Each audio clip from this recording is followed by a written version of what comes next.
Hi, everybody. This is episode 4 of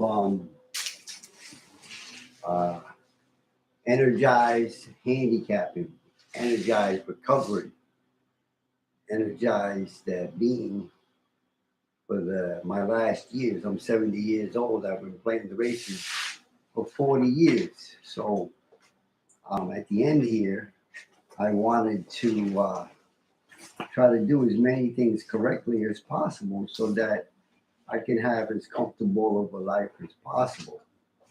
And playing the races, unfortunately, was one of the things I had to get rid of. I had to realize that I was totally out of control, and that you know, uh, I needed a change, a paradigm change. So, I went from playing 2,500 races a year to playing like 90% less versus 10% less, and then 15 over 10 years. I got it down to, about 15% races I play now.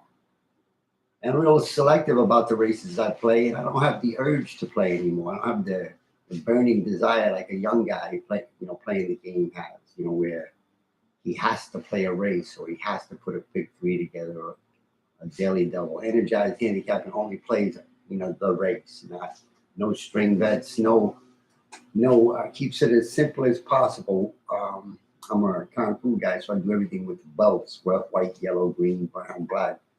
Master guru, and my best friend is the guru, so I'm continually learning. It's one thing about being an old dude too is, the joy of,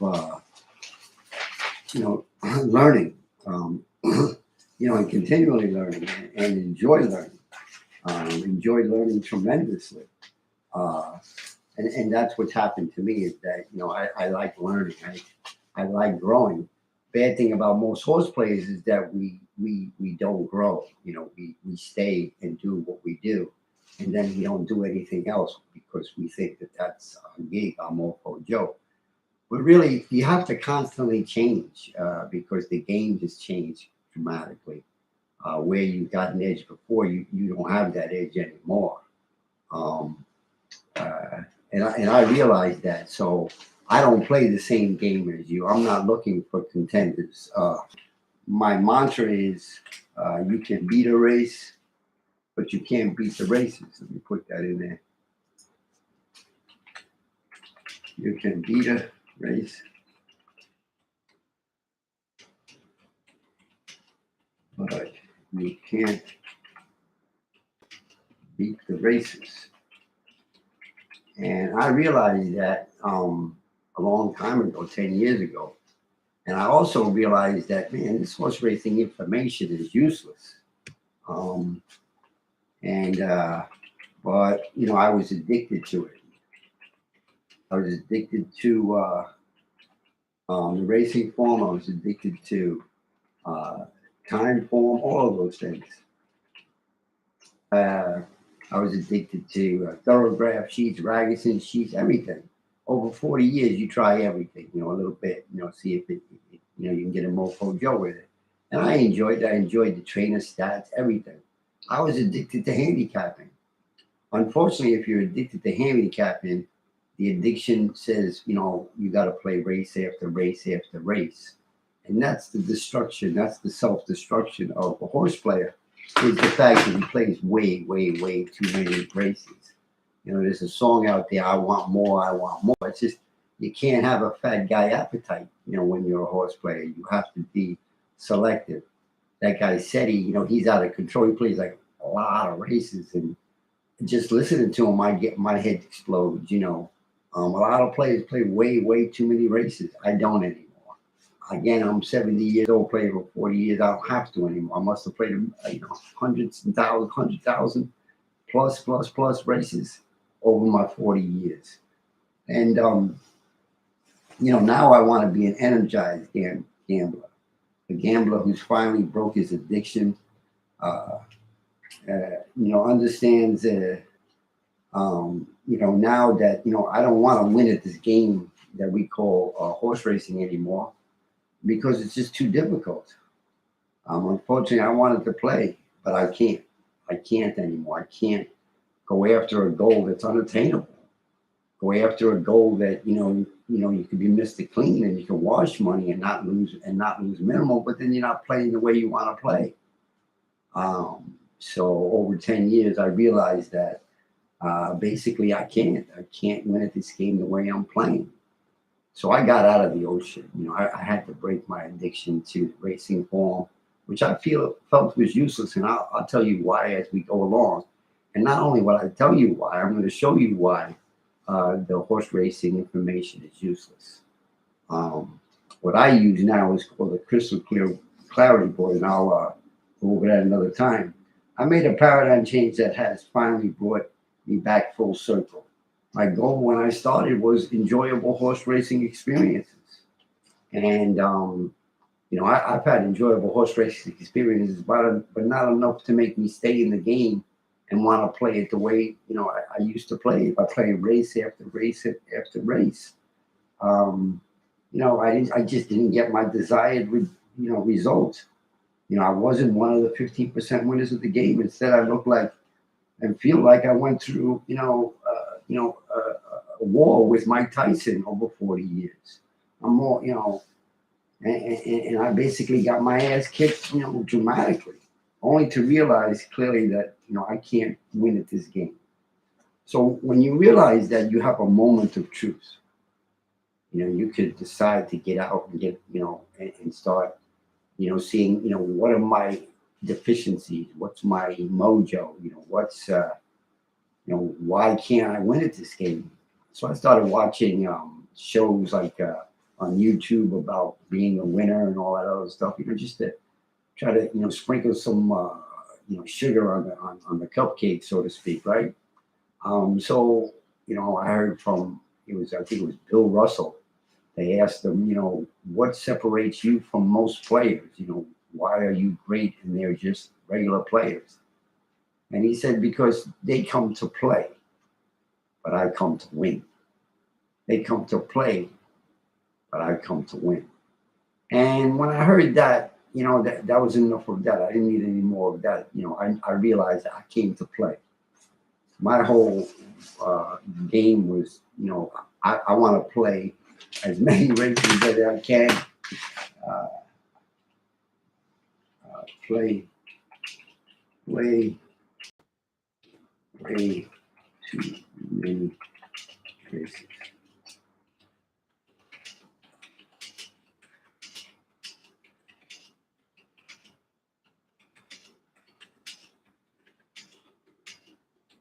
But that's the first question. Did you come to play or did you come to win? And I was an addictive gambler because of the horse. I was addicted to the horse racing information. This horse racing information is going to give me, get me good. And it doesn't, unfortunately. It just doesn't.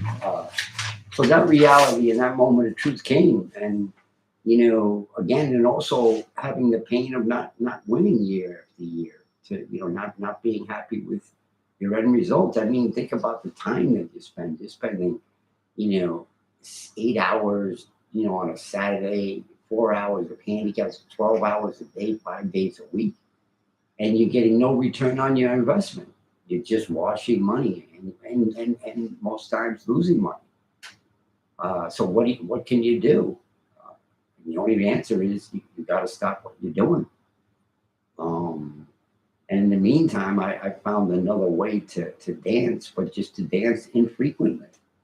Um, knowing that horse racing information is useless, I'm starting this new thing where, I don't use any horse racing information at all. And the beauty of that, or the major benefit is that, you're detached. You're detached. And I'll tell you what information I do use to make a possible investment. But I don't want to gamble anymore. I don't want to play races because of pace, because and it turns out I don't know anything. I realized I was crazy and I was fucking insane. I accept that. So, that's why I went to a different playing field. My playing field is I don't even want to win the race. I'm not looking at contenders. When I do the crystal clear clarity board, I write down the contenders, but I don't even have to write them down now. I'm just looking to see, can the horses that are dismissed, the horses can they at least take, fourth, third, or second? I'm not. My expectation isn't first. That's for you guys. That's for your pick threes, pick fours, pick five, pick sixes. Not for me. Energized handicapping is about the odds board. It's about first seeing the daily doubles, and then seeing the odds board, and then just looking at the odds of the horses that I mean, look, making a board that shows that these two horses or these three horses are totally dismissed. And then what I do is I listen to the shows. I listen to talking horses, and I want to see if they're going to say anything about my two dismissed horses. Will they mention them? Not so much to win, because I'm not interested in that, but do they have an opinion that the horse might run? And as soon as I hear that, I'm wowed. I'm like, okay, this is good, especially Maggie and the two women. And actually, I like Tom Amos quite a bit. I mean, yesterday he was dead on with the fact that the 7 horse, the 4 to 5, in the big race wasn't going to run. I had the same, I don't know why, but from the commentary, I had the same feeling. So I felt that he was 100% correct. And, again, you're getting professional opinions from people who are right there and have access to owners, trainers, jockeys, and the inner goings of our racing. The racing form is bullshit. It's just it's jerking off. That's all. You're mentally jerking off, but you're not gonna get the ultimate prize. You're not gonna get laid, so to speak. Because you're looking at information that tells you a story. It's just a lot of bullshit after 40 years. The fact that I'm convinced of that, it saved my life in the sense that I don't have to do that anymore. And now I replace it with doing other things by leaving the horse racing bubble and going into the world bubble, and to do it, happily. So again, once you see the odds board, I make a crystal clear clarity board again of dismissed horses on top, public choices on the bottom, clearly showing my intentions. Look, my intentions is not to care about who's the contenders.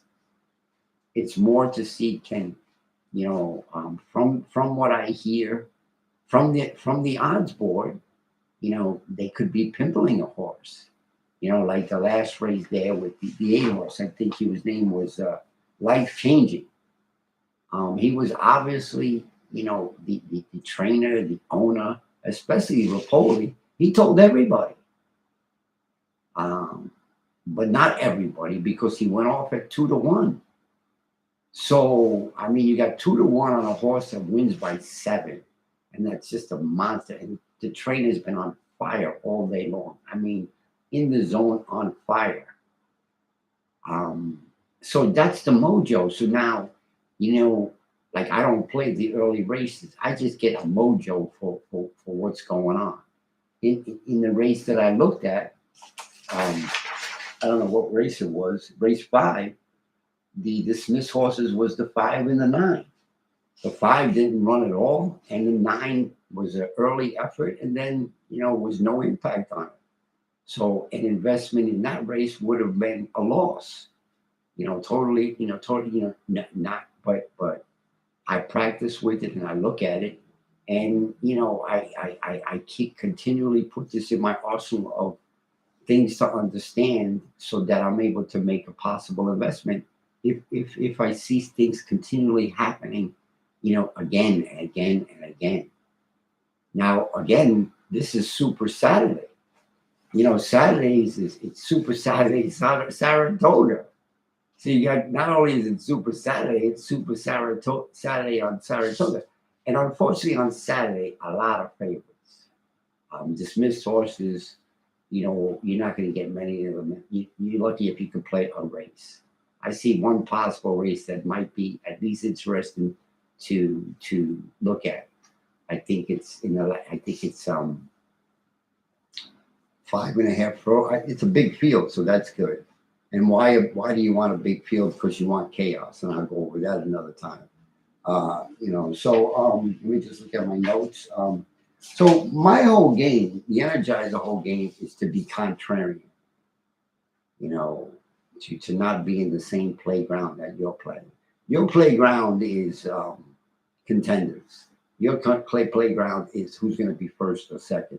My playground is, exercising the super, and maybe as I grow to super high five, who's going to take fourth and fifth, and really good would be third or second, and then keying him appropriately when the bet makes me, when I'm wowed, when Maggie says something, or Acacia says something, Clement says something, or Amos says something, or even Mig says something, or Lafitte Penkai, and also the other guy, the baseball player, and Kitchen, and Serling.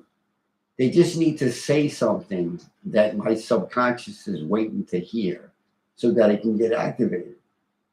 First, again, I was talking about that people play the game. A conscious person who thinks he knows, and then a subconscious person, the guy who pulls the trigger. Don't ever forget that, because it's unbelievable. And try to look at both of them, because it'll blow your mind how much the difference is. All right, so not looking at the racing form puts you on, allows you to even consider dismissed horses. It's very difficult to look at the racing form and see that, man, this horse has got 3 legs. He's got no chance. And then they go right by him. He's not in anybody's pick 6. He's not in anybody's pick 5, nothing like that. This horse came from finger legs. So he's got 3 legs, so to speak, right? But again, contrarian, looking at where you're not, okay? And again, giving yourself a broad enough base just to get, take fourth at 50 to 60 to 1. Dime Super came back $274, when that happened. And I see that. And because I'm practicing, I could see that. And I put him in that slot because he was dismissed. He had 3 legs and he was from finger legs. But he took fourth because some of the other contenders tried to be, came out of their element and then faded, and this horse picks up the pieces. That's the game that I'm trying to play. I'm playing the contrarian game. You're hoping I'm playing only the race. I'm playing only the super. I press bait best. Again, contrarian. Again, only the race. Only one type of investment. Commitment to, the black belt of simplicity. Doing things as simple as possible. Don't make it complicated. The goal is playing only when you're wowed. Only when the bet makes you, and only when you have a felt sense. I never play the early part of the card. The last race usually is I go to the last race first and I work my way back, because I don't even, part of my discipline is to play as few races as possible. So to achieve that, I pass the first 5, 6 races right away. And I'll look at the the mojo, get the mojo down, but I'm passing. Friday was I practiced on Friday, and there was 6 races I practiced with, and 4 of them delivered. So that was extraordinary. That was mind blowing, and in a positive way, because of the fact that it stimulates you to think there's a possibility where you can do something in a controlled, not addictive way, and have fun with the game you love called horse racing, but don't do it out of control and self-destructive. And this is the way that I've done that. And then, filling my day in the world bubble with distractions, rollerblading. I dance now instead of handicapping for 6 hours. I'll dance for 6 hours. I'll rollerblade. Today I went to my friend's karate studio for 2 3 hours just to support him and to be there with him and to just again, no handicapping, no racing form, nothing to I'm done with self destruction of thinking that horse racing information will give me an undesired result and allow me to be a winner at the game we call love called horse racing. It doesn't happen. It's just crazy insane. I was just listening to a song. I don't know if I can get it on, but it was called that.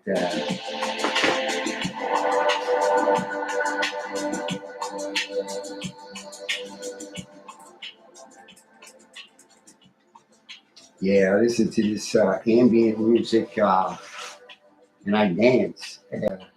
It's just so relaxing because I don't have anxiety. I haven't been involved for days and I've been practicing. I'm not playing today so far. And I don't think I'm gonna play because Saturdays is too uh, formful, too predictable, and you might get one chance out of 12 races. You got to try to find it. Try to find the hitting gold many layers beyond the obvious. That's the energized way of handicapping. The ego buster, I don't know, I don't know. Energized, having disciplines and kung fu's that put you in a position to be totally in the zone when you do make a decision. And if you're going to make a decision, you know right away that you're going to make that decision because the bet made you. You had a felt sense. Your mofo Joe said, like the other day. Um, and the other thing is, it's simple. It's simple. Are the two longest shots on the board, three longest shots on the board, going to get on the ticket? Can they get fourth? And how can, what determines that? What determines that is big fields where bumping happens, the favorites get bumped. Uh, Favorite being, in a position where they don't like to be. And because of that, they don't run their regular race. This horse is an LR 3 4, runs third and fourth all the time, maybe fifth, sixth. But at 40 to 1, 50 to 1, what if he runs second and wins, but second, third?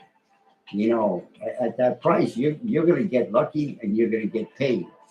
And that's the joy of the new experience. The joy of the new experience is that you're not out of control, compulsive about it.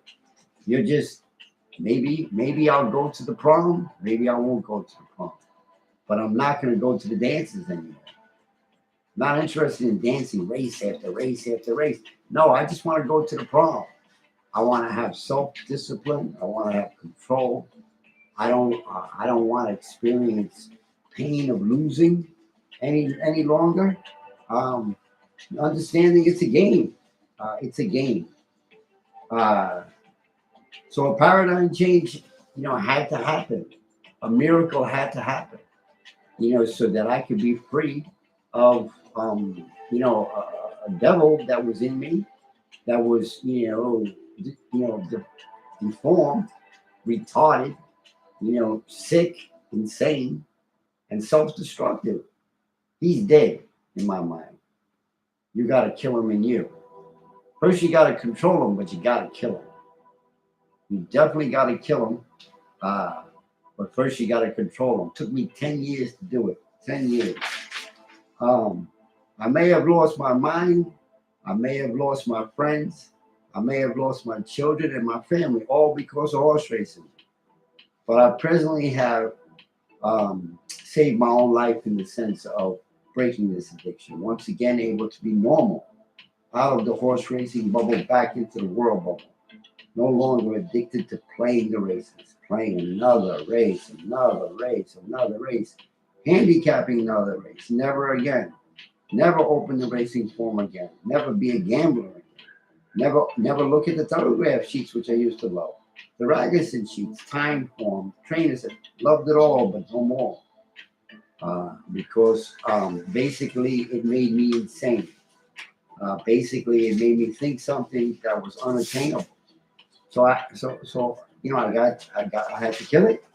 Got to kill it. Doing new things. Having different experiences, putting myself out in the world, spread my joy and heal.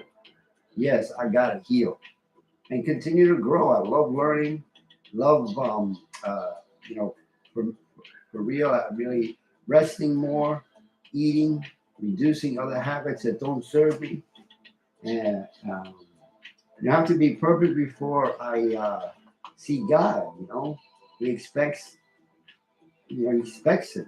I prayed and talked to him for 10 years, hoping for this outcome, burning the devil in me out, burning the devil out of me. Again, to actualize and to get to this point, you can't. 75% anxiety because I'm not handicapping like a fucking insane maniac. I'm not playing races like an insane maniac. I'm replacing with doing other things that are more peaceful, more enjoyable. The benefits of breaking my addiction is first, I saved my life. I saved my life from a self-destructive, compulsive, ritual way of living.